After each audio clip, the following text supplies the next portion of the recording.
বেহাল রাস্তার যন্ত্রণা বলরামপুরে দীর্ঘদিনেও মেলেনি সমাধান। লক্ষ্মীপুর ১ নম্বর অঞ্চলের অন্তর্গত বলরামপুর গ্রামের মানুষ দীর্ঘদিন ধরে এক অমানবিক দুর্ভোগের শিকার। গ্রামের গুরুত্বপূর্ণ রাস্তাটি, যা গণেশচন্দ্র রায়ের বাড়ি থেকে শুরু হয়ে সেরাজুল গায়েনের বাড়ি পর্যন্ত বিস্তৃত, প্রায় 2 কিলোমিটার দীর্ঘ বামফ্রন্ট আমল থেকে শুরু করে বর্তমান সরকার পর্যন্ত কোনো আমলই এই রাস্তার সংস্কার বা উন্নয়নের দিকে নজর দেওয়া হয়নি।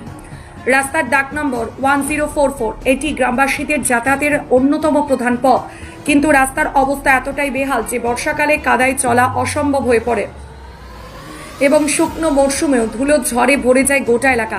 স্কুল পড়ুয়া শিশু থেকে শুরু করে বৃদ্ধরা সবাই প্রতিদিন জীবনের ঝুঁকি নিয়ে চলাচল করছেন এই রাস্তায়। গ্রামবাসীরা একাধিকবার প্রশাসনের দ্বারস্থ হয়েছেন।